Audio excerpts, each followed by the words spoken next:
No importa si es tu primera partida o tu centésima, siempre hay lugar para una historia más.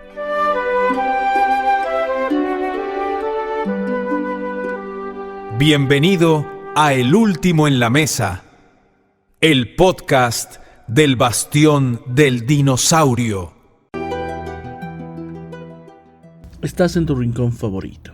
Abres un manual de rol que acabas de comprar. Te está interesando el mundo. La ambientación te atrapa de inmediato. Empiezas a pensar e imaginar personajes, conflictos, campañas mientras vas pasando las páginas.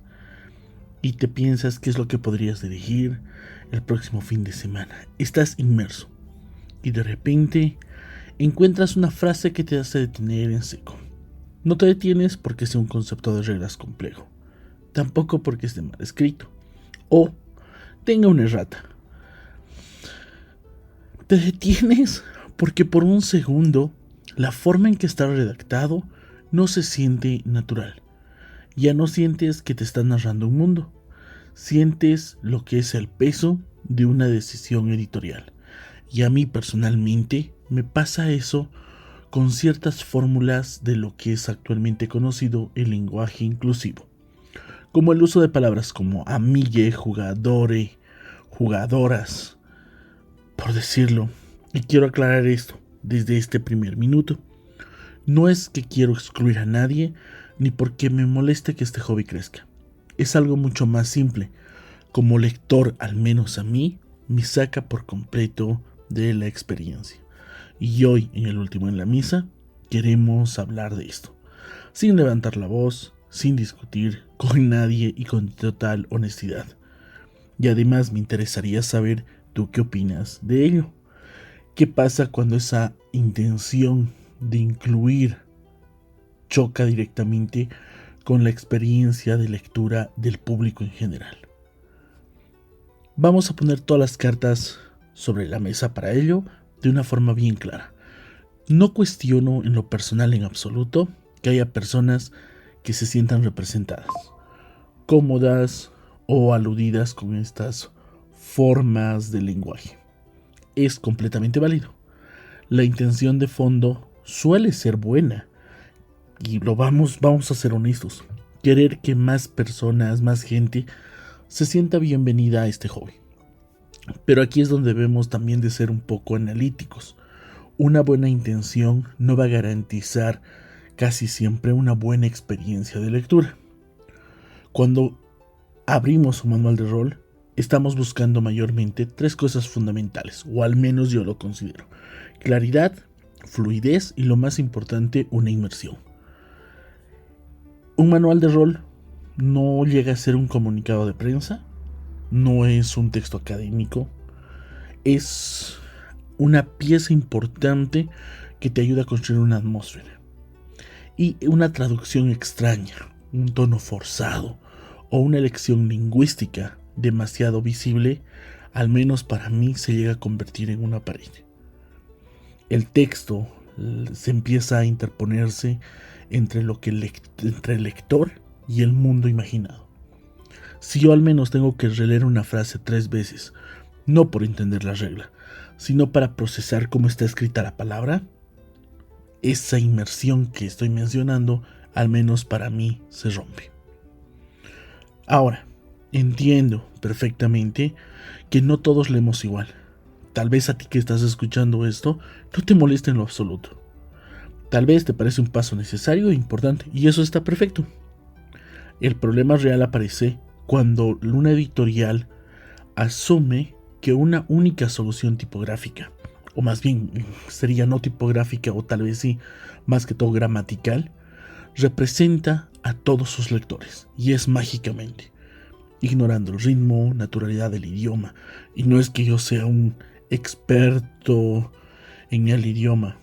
Tengo fallas ortográficas, tengo fallas de prosa, voy aprendiendo.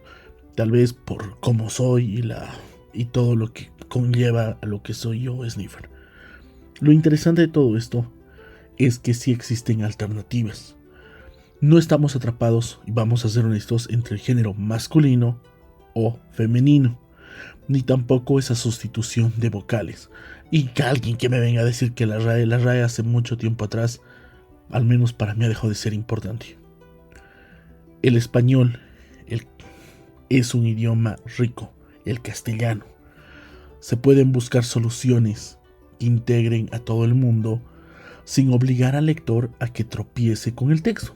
Vamos a hacer, por ejemplo, un giro como la persona que juega, en vez de que decir la jugadore o la jugadora cuando sabes que estamos jugando, o quien dirige la partida. Hablar o usar, por ejemplo, sustantivos, de decir, en vez de decir los jugadores o la jugadora, o ese término medio raro que un poco me chirria, la verdad, poder decir el grupo o la mesa. O algo tan sencillo que incluso he visto algunas editoriales que te ponen al principio del libro, que explica el criterio lingüístico de los autores, que es algo muy personal. Pero yo veo eso y muchas veces lo rechazo y me chirria bastante. Como yo suelo pensar, incluir no debería significar reemplazar una barrera por otra. Al final del día, vamos a ser honestos, las editoriales no solo van a vender libros en papel o PDFs. Lo que realmente están queriendo hacer es generar recursos para ellos, vamos a ser honestos, y además tratan de abrir puertas de entradas al hobby. Y mientras más gente acceda, mejor. Y la pregunta que nosotros debemos de hacernos es, muchas veces ese texto te invita a jugar o hace que el lector tenga que adaptarse primero al texto antes de poder disfrutarlo. Esta conversación que estamos teniendo, o más bien que yo la estoy teniendo contigo, no tiene por qué ser una trinchera o una guerra cultural entre dos bandos. Creo que como una comunidad que somos, en general en todo lo que son juegos de mesa, juegos de rol, podemos pedir ambas cosas: respeto por quienes juegan y respeto por quienes leen. Porque al menos un buen juego de rol tiene que hacerte pasar y pensar en una aventura que vas a vivir en la mesa y no en la frase que acabas de sacar del mismo. La inclusión no debería de sentirse una barrera de entrada, debería de sentirse como una invitación para sentarnos a jugar. Creo que eso sería todo. Muchas gracias por acompañarnos hoy, 12 de julio, en el último en la mesa.